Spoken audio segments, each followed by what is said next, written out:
Assalamu alaikum wa rahmatullahi wa barakatuh. Good morning to one and all. Today we start with Unit 4, Lesson 4.3, Intellectual Rubbish. First and foremost thing, the title or the name of the lesson itself is striking. Like in my previous lecture, I had given you horribly good intellectual rubbish, boiling ice, freezing fire, so on and so forth. So just such type of striking words which are very catchy, which are very, very attractive and which are really, really meaningful. Like we can say, this child is a wonderful child. Actually, we don't mean that the child is wonderful, but the child is doing things in a wonderful manner. Striking ideas are there. Act naturally, but you can't act naturally because you don't ask, you do things in an artificial manner. Growing smaller when a person actually does not grow small. Like you say, why do you not wear a uniform? My uniform is small. How can a non-living thing become small or short? It is a negative attitude. It should be said that I have grown tall, I have grown fat, I have become obese. That's a different thing. That will give you a positive attitude. So such type of striking words are known as oxymoron, which is a poetic device, which is a figure of speech. Contrasting words that go together are examples of language device that is known as the oxymoron. So there are good amount of oxymorons used in this lesson. That is why I have taken the main meaning of the lesson itself, title Intellectual Rubbish. Intellectual means great people, minded people, scholar people, intelligent people, clever people, where rubbish means scrap, rot, decay, all these things. So since things are given a comparison or contrasting idea that goes simultaneously. When someone says, yes, I can walk on water, people who believe are foolish. Obviously, you cannot walk on water. But if you believe that, that means you are a foolish person, you are a rubbish person, you are a person who is ignorant. If I say 2 plus 2 is 5, prove it. If I say at the age of 90 you have 32 teeth, obviously something where there is a doubting session, where there is something which you cannot believe, obviously it is simple and straightforward that it is a denying situation, where you don't have any evidence, where you don't have any proof, where you don't have any warrants in that way. You will be just arguing over spilled milk. Why do you argue over spilled milk? Okay, let's take another simple example. Tomorrow we meet at 10 a.m. Say for example, tomorrow we meet at 10 a.m. Will tomorrow come? No. When tomorrow comes, it becomes today. So such type of striking words having contradictory ideas are known as oxymorons, which is applied in this lesson by Bertrand Russell. It is a really good story, but it has ample amount of examples, so you have to understand each and every example very, very carefully, very, very understandingly, very much precariously, taking all the precautions for doing all the work. It's all a matter of evidence, it's all a matter of proof, it's all a matter of understanding. So let's see what Bertrand Russell would like to inform or instruct we people who are things like we are dogmatic people. Dogmatism insisting on the truth of one's opinion without evidence. Without evidence, without any proof. That is more important. So here we begin. To avoid the various foolish opinions to which mankind are prone. Mankind, human beings. Prone, affected to.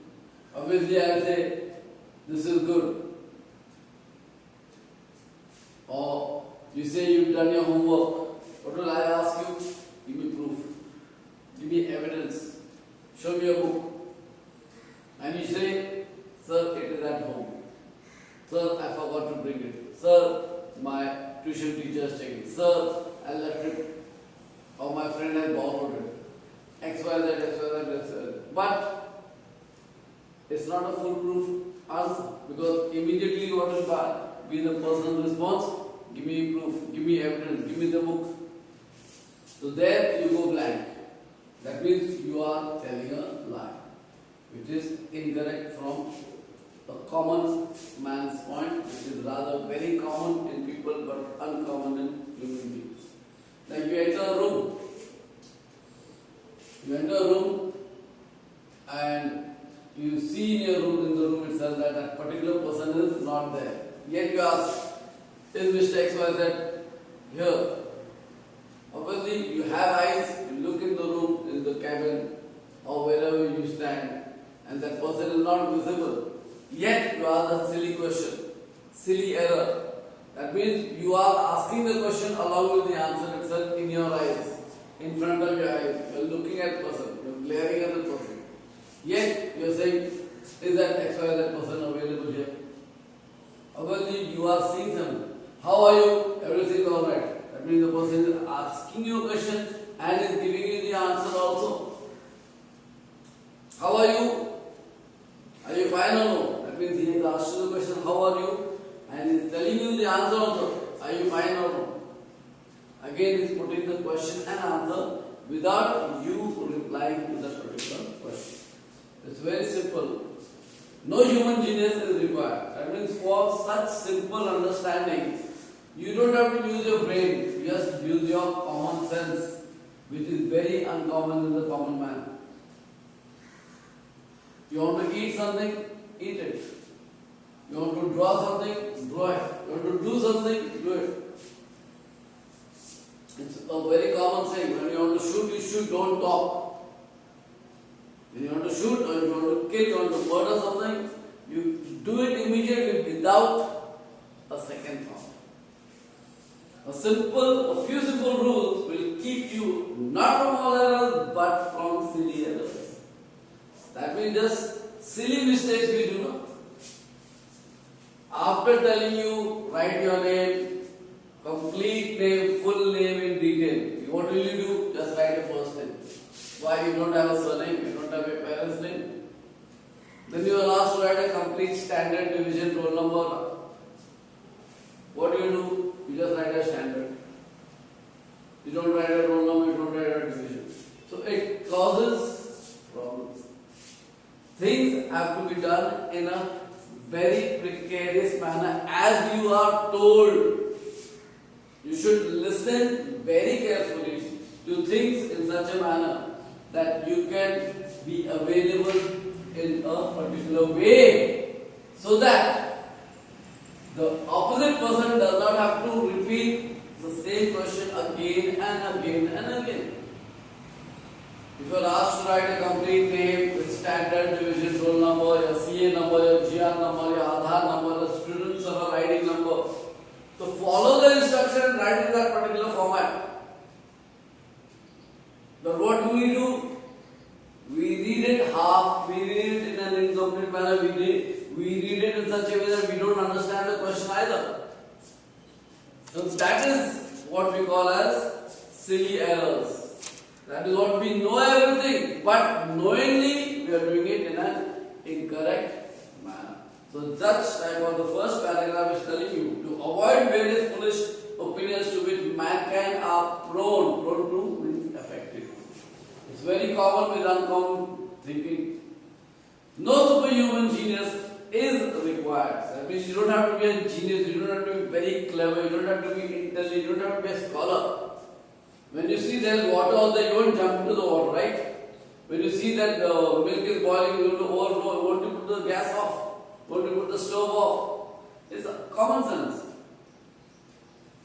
You don't have to be a brilliant child, you don't have to be an intelligent child, you don't have to be a scholarly person for such simple, silly mistakes. Say for instance, you go for an interview. The person in the office on the bench is asking you, did you come by train, by plane, by cab or by walking? Or you came by lift? You give any one answer, I came by a cab. What will he do? He'll ask you the cab number. You should not think over such things. Just give me any number. MHO 5 4321. He's not going to do a research on that. That is called presence of mind. That is presence of mind where you got to be very, very active. And it does not require any intelligence. It just requires your presence of mind. Your thinking should be clean and clear in that way. Any questions in the first paragraph? Please ask me as and when required. If the matter is one that can be settled by observation, observation means just by looking at it. Make the observation yourself, that means you should do it by yourself.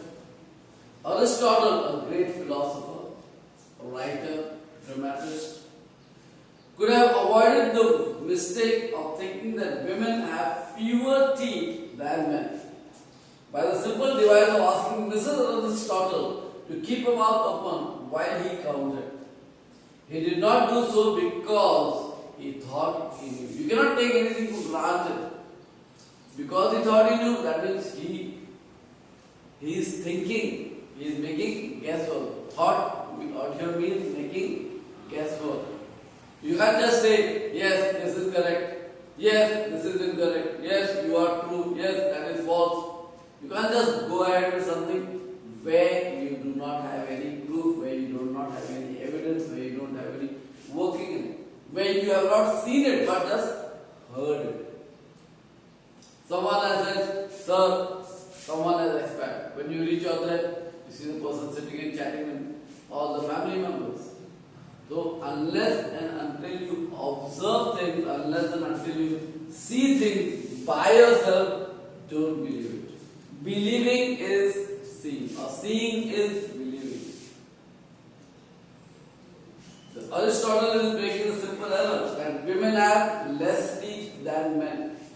Simple way, he could have asked his own wife, that is Mrs. Aristotle, to open her mouth, count the number of teeth the lady has. Because male or female, the number of teeth are same. The number of teeth in male and in female are same. There is no difference between a male and female teeth. The count is same. When you are born with or without teeth. It goes up to 20 milk teeth, and after that you go up to 28 permanent teeth, and on a later age it goes up to 32, where you get 4 wisdom teeth. Thinking that you know, when in fact you don't, is a fatal mistake. Fatal means dangerous, meaning you have knowledge in 3 ways. Either you have complete knowledge, either you have incomplete knowledge, or you have half knowledge. 3 different meanings. Complete knowledge means you know everything about it. Incomplete knowledge means you are doubtful your own self. Half knowledge, you know half of it, the other half is taken for granted. So that is which is most dangerous is half knowledge. Like if I ask you, I would like to go to a particular place, meet the particular doctor. Do you know him or her? The XYZ person says, yes, I know. What will he say? You take a cab from here to this stop. From there you take another bus from so and so to another stop out there. And then there's a bank out there, there's a post office out there, there's a restaurant out there, there's a small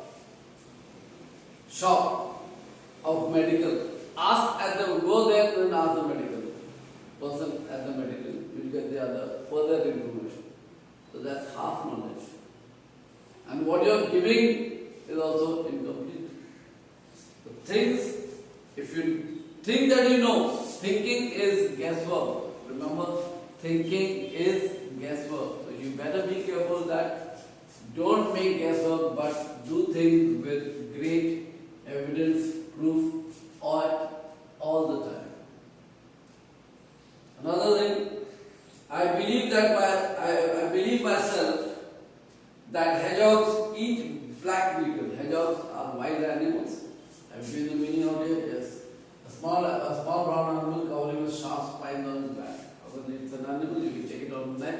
By writing the word hedgehog, you can see it, the image, pic of it. Because I have been told that they do. That means hedgehogs are wild animals. It was told to Bertrand Russell that hedgehogs eat black beetles. It was told. But did he really see them? Did he ever view them? Did he ever observe them? So things should be believed by seeing, or seeing is believing.